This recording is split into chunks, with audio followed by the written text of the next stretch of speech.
So a lot of people ask, what are the treatment options for stimulant use disorder?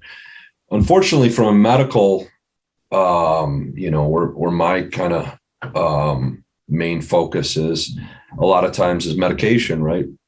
There is no FDA approved medications for stimulant use disorder, or methamphetamine use disorder, or cocaine use disorder. There is some literature that supports maybe people with underlying or untreated ADHD will benefit from a stimulant. If they do that, maybe they're treated incorrectly, and maybe that's why they developed a stimulant use disorder. The literature is not 100% clear on that. There is a recent study with Wellbutrin and Vivitrol. The data wasn't great as far as number needed to treat. I think the number needed to treat for success was about 10 or 12 patients.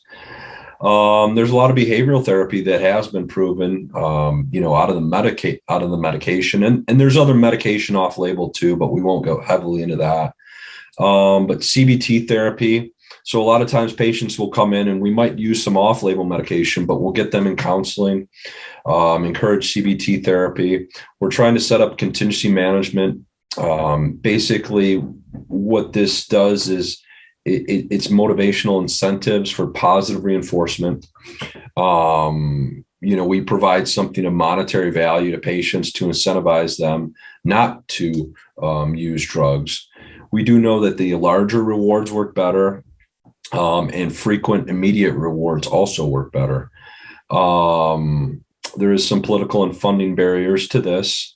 There is something called the matrix model, which is more towards CBT and behavioral, consistent behavioral and counseling support that way, or IOP. Some people will try to get them into an intensive outpatient program with counseling and things like that.